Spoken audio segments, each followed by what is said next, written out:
j'ai lu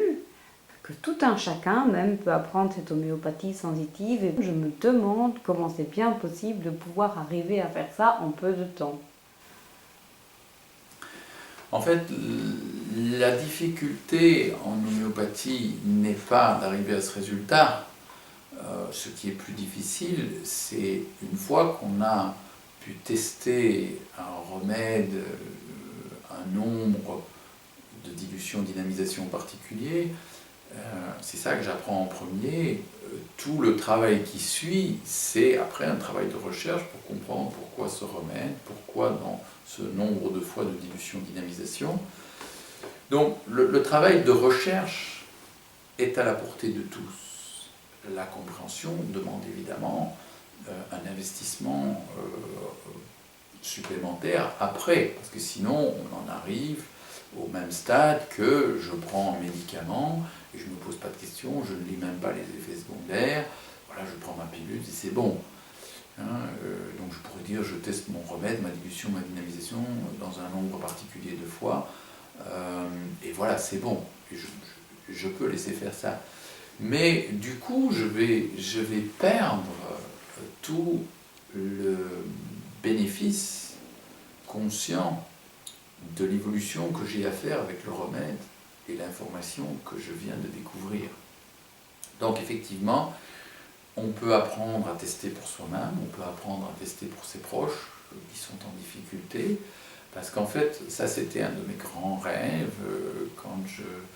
pensais à ce médecin de l'empereur qui était capable de sentir les choses. Bien, on a tous en nous un médecin impérial qui est capable de sentir pour nous, et dans la nécessité de sentir pour des êtres en difficulté qui nous entourent, quel que soit le règne auquel ils appartiennent. Et ma première expérience en Asie, je suis parti avec 2 énormes valises remplies de tubes, de granules, parce qu'on allait ouvrir un dispensaire dans l'Himalaya pour traiter des personnes. Et puis, bon, quelque part, il y avait ma propre inquiétude en me disant il faut que j'ai des remèdes, si jamais j'ai des amis, j'ai ceci, j'ai ça, que je puisse me soigner. Et déjà à cette époque-là, donc c'était pendant mon service militaire, je me disais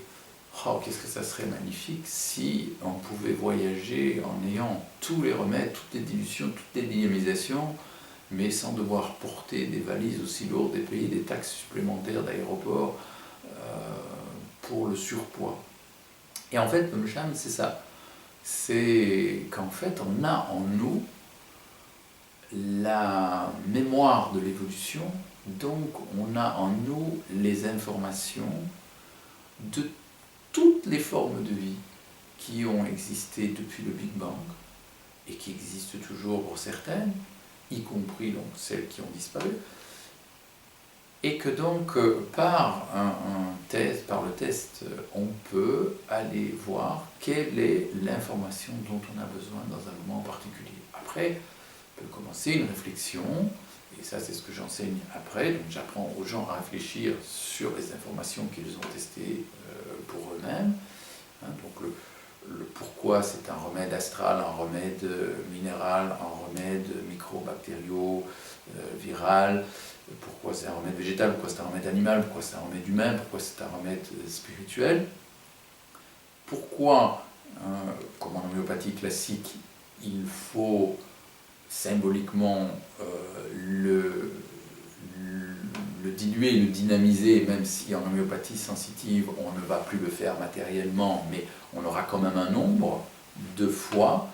le symbole de la dilution-dynamisation. Et donc tout ça on peut le faire de manière immatérielle.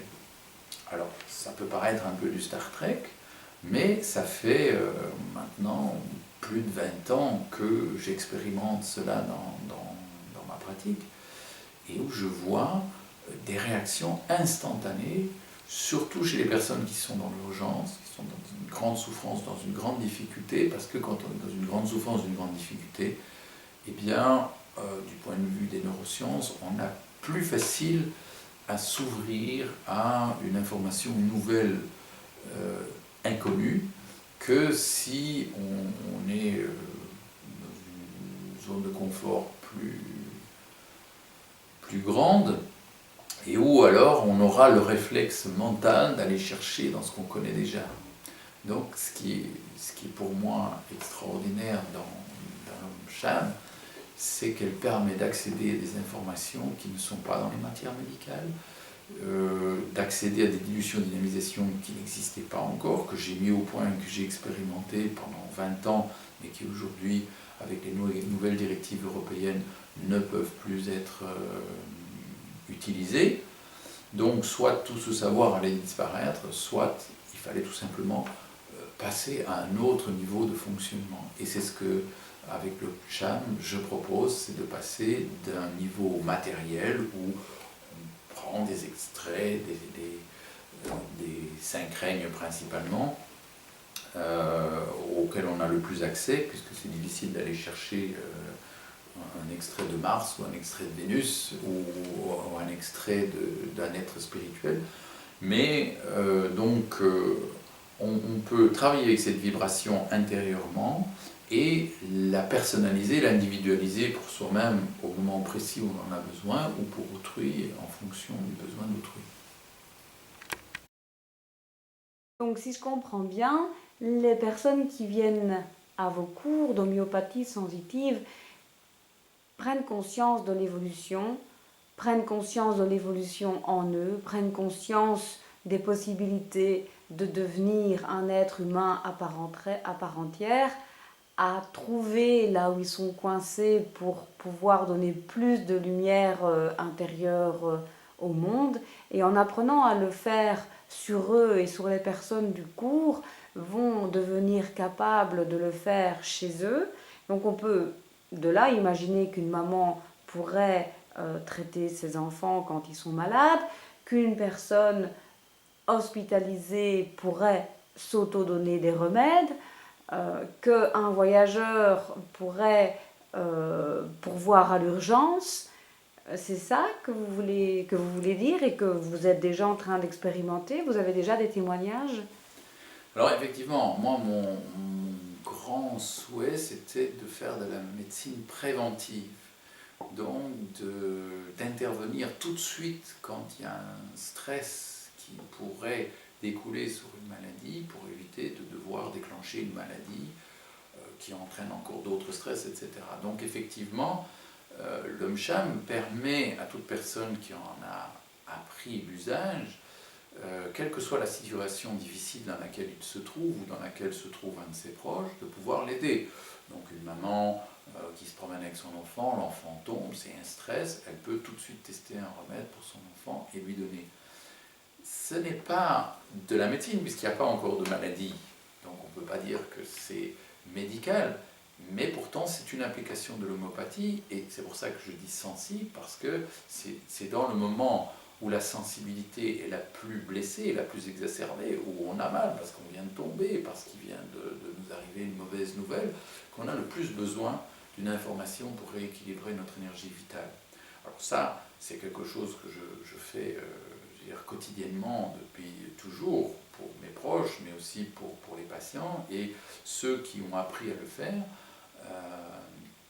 eh bien, sont parfaitement capables de le faire. Alors, ça ouvre des applications bien plus grandes encore, parce que ça permet une préparation aux thérapeutiques particulièrement mutilantes ou lourdes, comme une chirurgie, une chimiothérapie. Les gens, pendant leur chimiothérapie, peuvent effectivement, en cours, si jamais les nausées augmentent, ou s'il y a des douleurs, ou s'il y a des choses, se tester pour eux-mêmes directement leur remède. Ce qui donne une liberté et une autonomie aux gens, parce qu'il est évident que moi, je ne peux pas, avec des milliers de personnes, être tout le temps dans la possibilité de rechercher avec eux des remèdes ou de les faire se déplacer pour pouvoir chercher avec eux. Donc c'est vraiment, et surtout dans la crise qu'on va traverser au niveau médical dans l'avenir, puisqu'on prévoit de nouveau une pénurie de médecins généralistes, une pénurie de médecins spécialistes, une réduction des fonds médicaux, il faut que les gens apprennent à prendre soin d'eux avant de tomber malade, et donc de savoir que quand ils ont un stress, ils doivent retrouver leur équilibre avant de déclencher la maladie, parce que c'est plus difficile de retrouver l'équilibre une fois qu'on est malade, parce qu'il y a tout le contexte familial, social, scientifique qui fait que une fois qu'on est malade, on est pris dans une spirale dont il n'est pas toujours facile de ressortir et de retrouver son calme.